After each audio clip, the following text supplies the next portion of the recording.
Bismillahirrahmanirrahim. Assalamualaikum warahmatullahi wabarakatuh. Berita Al-Hijrah 27 Rabiul Akhir 2 Disember bersama saya Ardi Herman Marzi dan berikut paparan utama malam ini. Tanah runtuh, dua mangsa terperangkap.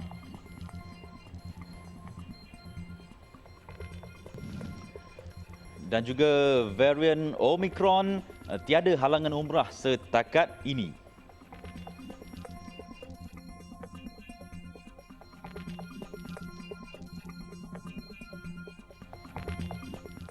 Dua individu dilaporkan terperangkap dalam kejadian tanah runtuh di Seksyen 27 hingga Seksyen 30 Jalan Simpang Pulai Cameron Highlands petang tadi. Kejadian sekitar 1.30 petang itu dipercayai berlaku apabila kenderaan dinaiki mereka tertimbus hampir 50 meter dalam runtuhan berkenaan. Difahamkan kenderaan yang tertimbus ialah sebuah lori dan kereta. Menurut jurucakap Jabatan Bomba dan Penyelamat Malaysia JBPM Perak, panggilan kecemasan diterima pukul 1.44 petang. Menurutnya, anggota dan jentera yang tiba di lokasi mendapati runtuhan tanah telah mengakibatkan laluan utama di kedua-dua arah jalan terhalang. Setakat ini, operasi mencari dan menyelamat masih dijalankan di lokasi kejadian.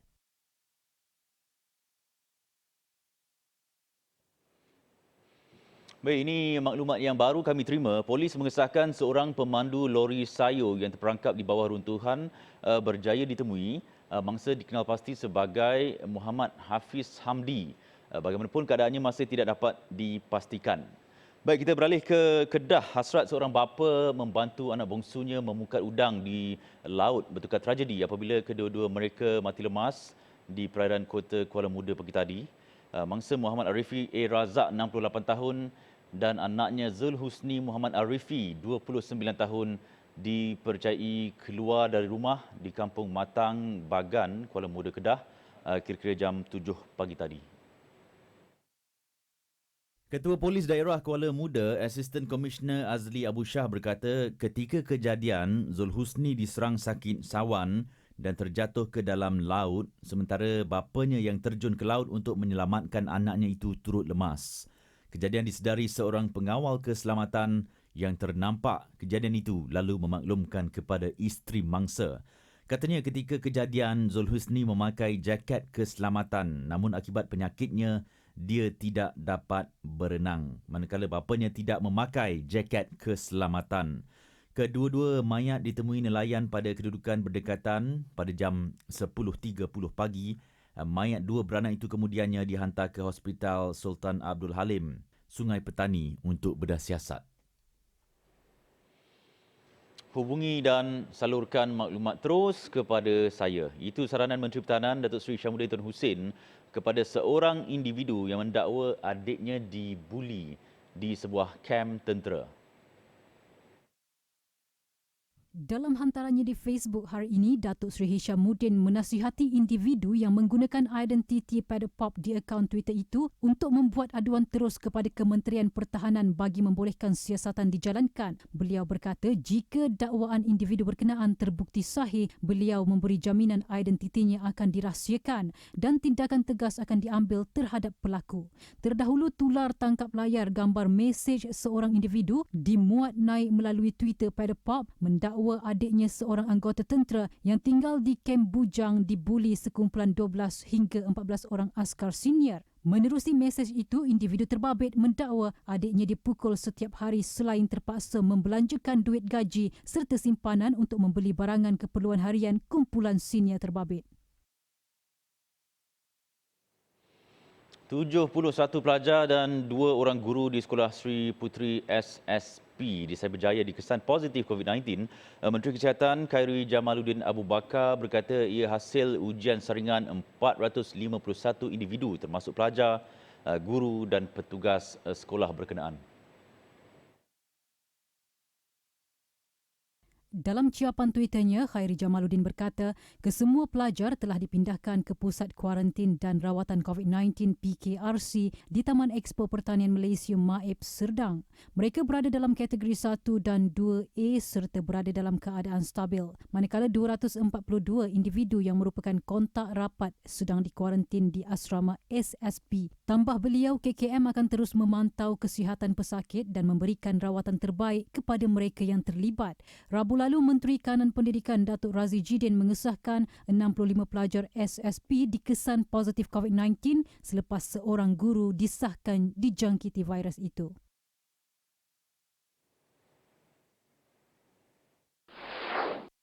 Dalam pada itu, 6 pelajar tingkatan 5 Maktab Rendah Sains Semara MRSM Sultan Azlan Shah Kuala Kangsar dikesan positif COVID-19. Memetik laporan Sinar Harian, perkara itu disahkan Esko Kesihatan Sains Alam Sekitar dan Teknologi Hijau Perak Muhammad Akmal Kamaruddin. Menurut beliau, kes tersebut merupakan kluster Jalan Kuala Kangsar Gerik yang dilapor pada 29 November lalu. Difahamkan semua pelajar tingkatan 5 yang lain turut menjalani saringan, bagaimanapun tidak dijangkiti virus tersebut.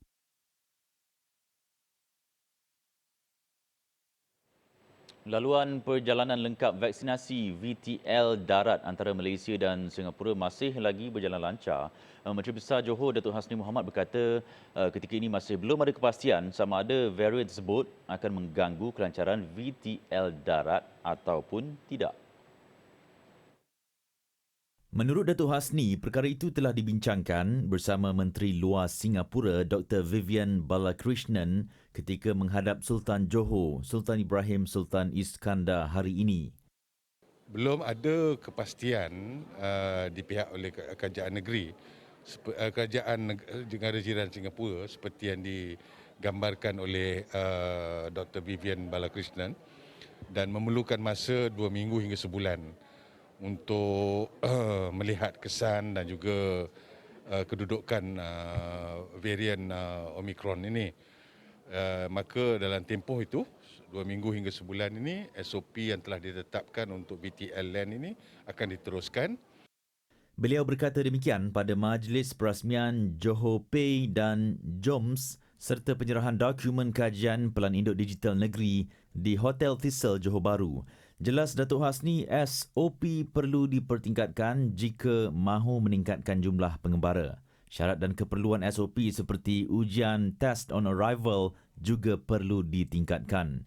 Sebelum ini, kerajaan mengambil keputusan untuk menangguhkan perancangan mewujudkan VTL dengan negara yang dikenal pasti melaporkan penularan Omicron atau negara yang berisiko tinggi berlaku.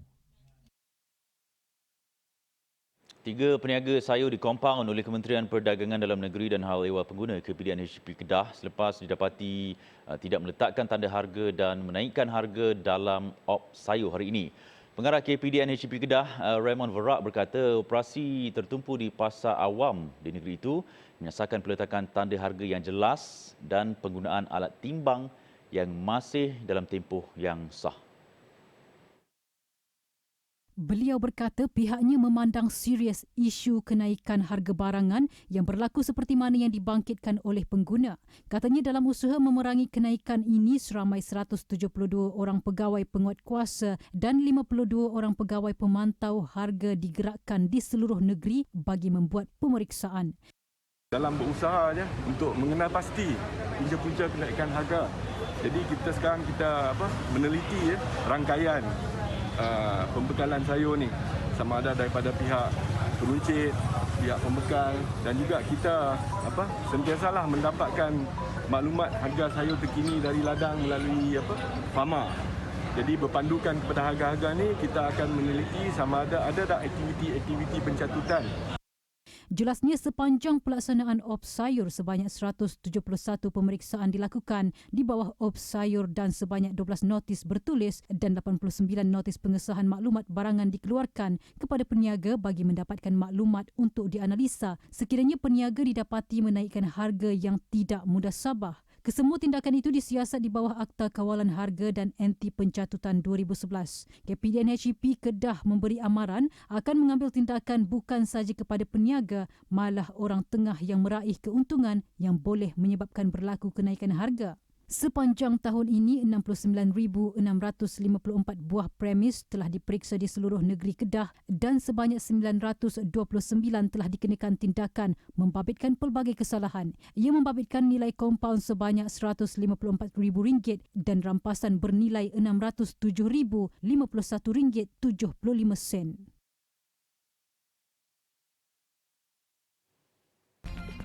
Berehat seketika selepas ini, kubur diancam hakisan sungai.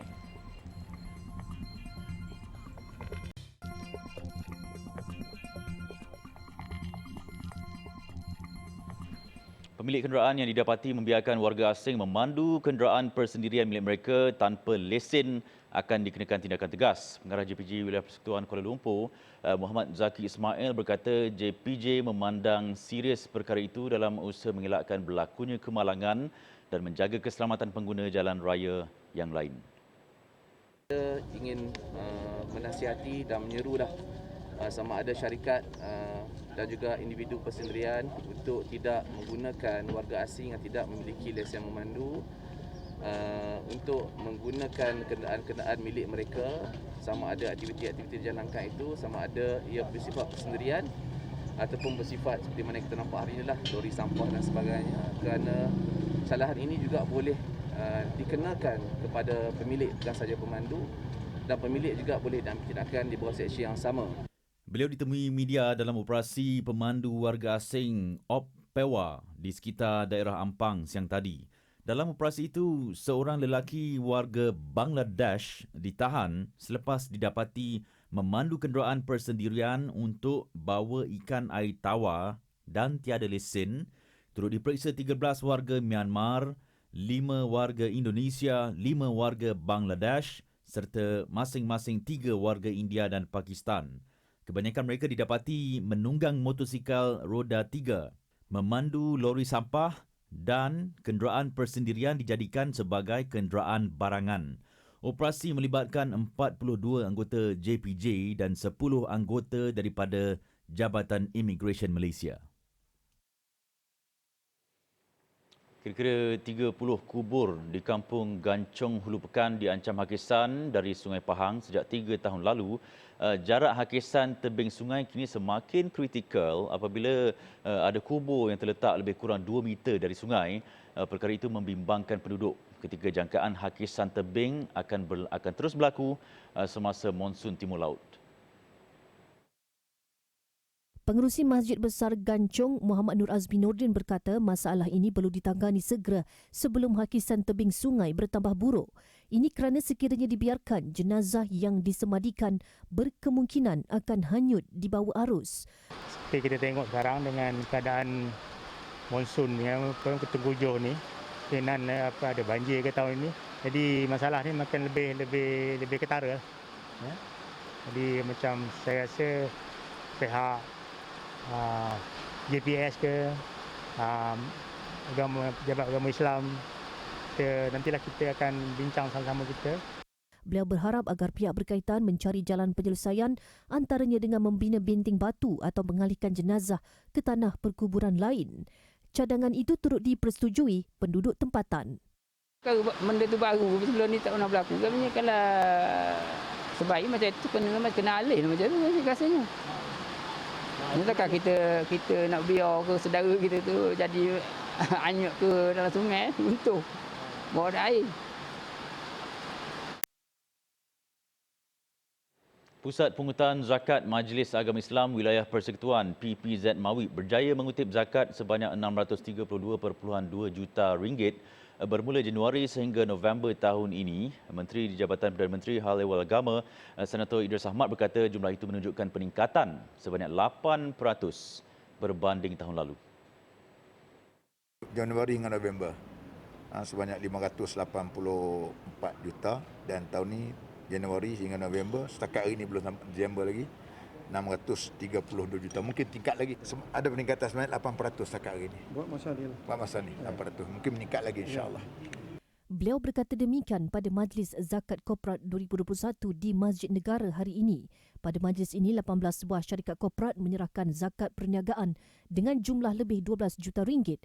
Antaranya Institut Jantung Negara yang menyerahkan zakat perniagaan berjumlah 2.4 juta ringgit, Pharma Niaga Berhad 1.9 juta ringgit dan Zurich General Takaful Malaysia Berhad 1.2 juta ringgit. Jelas Senator Idris, dengan peningkatan jumlah pembayaran zakat korporat ini, lebih banyak program dapat dilaksanakan kepada asnaf untuk mengeluarkan mereka dari kepompong kemiskinan, seterusnya mengubah ekonomi keluarga mereka. Beliau juga berharap lebih banyak syarikat dapat turut serta dalam pembayaran zakat korporat pada masa akan datang.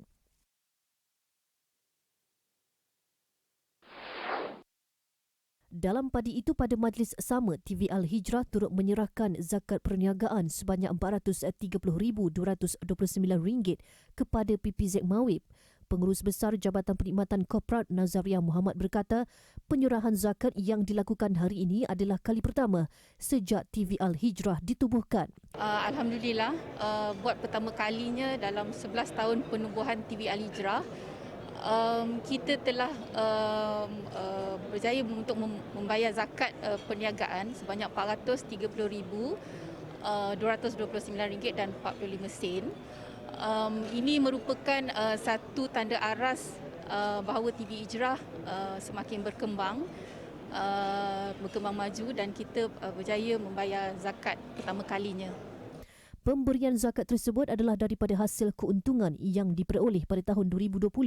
Menurutnya lagi, dengan pembayaran zakat ini, beliau berharap agar TV Al-Hijrah terus berkembang maju dan menerbitkan lebih banyak lagi program-program yang boleh memberi kesan mendalam kepada masyarakat sekaligus dapat meneruskan lagi pembayaran zakat pada masa hadapan. Jabatan Kemajuan Islam Malaysia JAKIM dengan kerjasama 28 syarikat korporat Malaysia JLC akan menggerakkan program-program dakwah dan tarbiyah menerusi pelaksanaan program Sekretariat Dakwah Korporat tahun depan. Antara pengisian yang akan difokuskan adalah pendidikan agama untuk keluarga B40. Saya pun menekankan dia perkara yang perlu dititik beratkan dan juga perlu diambil perhatian terutama dalam soal penekanan kepada soal pendidikan itu sendiri.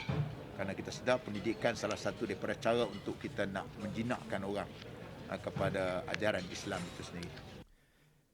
Jelasnya, meskipun program dakwah sudah dilakukan sejak 2013 lagi, namun pihaknya akan menambah baik setiap program dan inisiatif yang akan dilaksanakan tahun depan untuk memastikan agensi Islam serta syarikat korporat benar-benar hidup dalam membantu masyarakat yang sedang berdepan dengan pandemik COVID-19. Beliau berkata demikian kepada media selepas berucap pada Majlis Pertemuan Rasmi JAKIM bersama Ketua Pegawai Eksekutif Syarikat Korporat Malaysia tahun 2021 di Putrajaya petang tadi. Koperasi Makmur Malaysia Berhad atau Komakmur melalui sayap perladangan dan penternakannya Makmur Gold Farm atau MG Farm menyiasatkan untuk mengeluarkan 1 juta ekor ayam segar bagi setiap pusingan penternakan menjelang pertengahan tahun depan. Menurut Ketua Pegawai Eksekutif MG Farm, Muhammad Badrul Hisham Ibrahim, pihaknya yakin untuk mencapai sasaran tersebut berdasarkan peningkatan pengeluaran semasa ayam di 4 ladang milik syarikat tersebut yang terletak di Kelantan dan Pahang. Menurut Muhammad Badrul Hisham, buat masa ini pengeluaran ayam bagi satu musim penternakan 35 hari melibatkan 4 ladang MG Farm yang terletak di Serendah, Pasir Mas, Bukit Saji, Rantau Panjang, Kelantan dan 2 lagi di Nenasi, Pekan Pahang mencapai hampir 350,000 ekor dan dijangka mencecah 500,000 ekor pada awal tahun hadapan. Dengan jumlah pengeluaran tersebut, MG Farm yakin ia akan dapat memenuhi keperluan sebahagian daripada permintaan pasaran ayam segar terutama di kawasan pantai timur melibatkan Kelantan, Pahang dan Terengganu yang sering mengalami masalah kekurangan bekalan ayam pedaging. Alhamdulillah, sasaran kita untuk bahagian peladangan, terutama sekali peternakan ayam pedaging, kami lihat kepada keperluan semasa, terutama sekali masyarakat pantai timur yang mana keperluan ayam pedaging amat terhad dan juga tidak mencukupi. Jadi kami di MG Farm melangkah sedikit untuk memenuhi keperluan itu dengan membina beberapa ladang ternakan untuk memenuhi keperluan semasa. Selain dipasarkan terus kepada pengguna menerusi jenama ayam segar Makmur Gold, ayam keluaran MG Farm juga turut dibekalkan kepada MG Fried Chicken selain diproses untuk dijual sebagai ayam perap Makmur Gold yang boleh diperolehi di Co-op MG Mart dan ejen-ejen seluruh negara. Muhammad Badrul Hisham berkata bagi memastikan ayam pedaging keluaran MG Farm berkualiti tinggi, pihaknya sentiasa memastikan semua proses penternakan ayam dijaga dengan baik dan rapi. Kesemua ayam di ladang MG Farm akan dipastikan mendapat makanan yang berkualiti tinggi selain sentiasa diberi vitamin menerusi sistem saluran perpaipan yang dibina di kawasan ternakan tersebut. MG Farm turut menitik beratkan penjagaan alam sekitar di semua ladangnya dengan menggunakan teknik penternakan reban secara tertutup yang mempunyai sistem pengudaraan menggunakan kipas yang sistematik. Dengan ladang yang berteknologi terkini serta makanan berkualiti, ia akan menghasilkan ayam yang bermutu selain daripada kawasan penternakan yang sentiasa bersih tanpa bau dan gangguan lalat. Tambah Muhammad Badrul Hisham, selain daripada membuka beberapa lagi ladang ayam baharu pada tahun hadapan, MG Farm juga dalam proses untuk memiliki kilang makanan ayamnya sendiri dalam tempoh 2 tahun lagi. Kilang yang bakal dibina di Kelantan itu akan membolehkan MG Farm mengawal harga ayam keluarannya, memandangkan ia dapat mengurangkan kos makanan ternakan. Dengan pelaburan dan kepakaran yang dimiliki, beliau yakin MG Farm bakal menjadi antara pemain utama industri ayam segar terutama di Pantai Timur menjelang suku ketiga tahun hadapan. Dalam usaha membantu meringankan kos sara hidup rakyat, kerajaan memperkenalkan program jualan keluarga Malaysia. Perdana Menteri Datuk Seri Ismail Sabri Yaakob berkata program yang menawarkan harga barang keperluan harian 20 hingga 50% lebih murah itu akan diperluaskan di seluruh negara, terutama di kawasan penduduk B40 dan M40 mulai hujung minggu ini. Program ini akan diperluaskan ke seluruh 222 kawasan parlimen. Semua. Bukan setakat di sini saja tetapi seluruh kawasan parlimen, dan rancangan awal ini 2 kali sebulan. Ya, program seperti ini akan diadakan di setiap kawasan parlimen, 222 kawasan parlimen 2 kali sebulan, dan disasarkan sehingga Februari tahun depan. Tambah beliau, kerajaan menyedari apa yang rakyat alami dan mengharapkan KPDN HEP menyegerakan pembukaan program jualan keluarga Malaysia ini secepat yang mungkin ke seluruh negeri.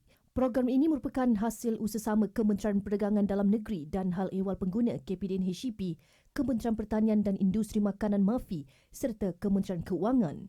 Beliau berkata demikian dalam sidang media selepas melancarkan program jualan keluarga Malaysia di dataran Perpustakaan Lembah Pantai Projek Perumahan Rakyat PPR Kerinci, Kuala Lumpur hari ini.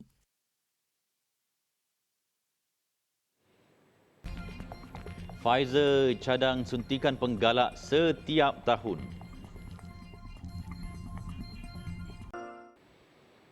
Arab Saudi dan Amerika Syarikat hari ini masing-masing melaporkan kes pertama COVID-19 varian Omicron. Kedua-dua negara mengesan varian terbabit pada pengembara yang pulang dari benua Afrika. Di Arab Saudi, varian Omicron dikesan pada warga negara Arab Saudi yang tiba dari Afrika Utara. Pesakit terbabit telah dikuarantinkan dan kontak rapatnya telah disaring. Susulan penemuan varian baru itu, Jurucakap Kementerian Kesihatan Arab Saudi menyeru orang ramai untuk terus memakai pelitup muka dan segera mendapat vaksinasi yang lengkap. Arab Saudi sebelum ini telah mengumumkan penggantungan penerbangan dari 7 negara Afrika, iaitu Afrika Selatan, Namibia, Lesotho, Eswatini, Zimbabwe, Botswana dan Mozambik. Di Amerika Syarikat pula, kes pertama varian Omicron dikesan di California. Pesakit telah pulang ke Amerika Syarikat dari Afrika Selatan pada 22 November dan dikesan positif 7 hari kemudian. Lelaki itu dilaporkan mempunyai simptom ringan dan telah dikuarantinkan. Susulan penemuan kes COVID-19 varian Omicron di Arab Saudi, Menteri di Jabatan Perdana Menteri Hal Ehwal Agama Idris Ahmad berkata tiada sebarang larangan mengerjakan umrah dikeluarkan kerajaan Arab Saudi setakat ini. Menurutnya, ibadah umrah masih dibenarkan dengan mematuhi peraturan yang ditetapkan. Setakat hari ini ke mana pun kita ikut peraturan daripada Saudi. Setakat ini Saudi membenarkan lagi. Kita harapkan wabak itu tidak webak dan terkawal, dan kita juga dapat pergi mengerjakan umrah. Dalam pada itu, beliau turut mengesahkan pihaknya tidak menerima laporan jemaah umrah negara dijangkiti COVID-19 ketika mengerjakan umrah setakat ini. Arab Saudi merekodkan kes pertama daripada varian Omicron semalam melibatkan seorang rakyatnya yang baru tiba dari Afrika. Suntikan penggalak vaksin COVID-19 keluaran Pfizer-BioNTech perlu dilakukan setiap tahun. Ketua Pegawai Eksekutif Pfizer-BioNTech, Albert Bourla, menegaskan langkah itu bagi memastikan tahap perlindungan yang tinggi untuk melawan virus berbahaya. Jelas Bourla, suntikan penggalak Pfizer-BioNTech dijangka mampu bertahan sekurang-kurangnya 12 bulan. Ujarnya penghasilan vaksin Pfizer telah berjaya menyelamatkan jutaan nyawa. Bagi memudahkan penyimpanan vaksin Pfizer, Bourla berkata pihaknya telah menggunakan formula baru yang membolehkan vaksin itu disimpan di peti sejuk biasa dengan suhu 2 ke 8 darjah Celsius.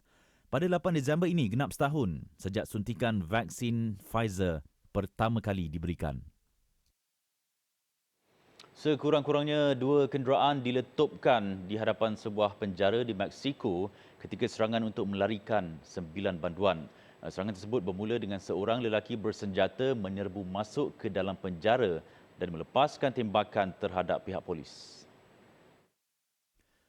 Pihak berkuasa tempatan berkata letupan kereta yang berlaku berhampiran penjara di bandar Tula, Mexico itu bertujuan untuk mengalihkan perhatian ketika operasi menyelamatkan banduan dilaksanakan. Menurut media tempatan, antara mereka yang melarikan diri ialah Jose Artemio Maldonado yang merupakan ketua sebuah kumpulan penjenayah di Mexico. Pihak berkuasa kini sedang berusaha mengesan semua banduan yang berjaya melarikan diri.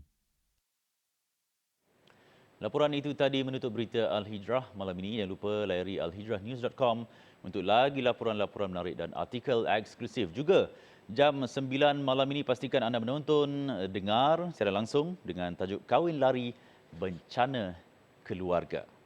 Jadi sekian untuk malam ini. Saya Ardi Herman. Kita jumpa lagi. Assalamualaikum warahmatullahi wabarakatuh dan selamat malam.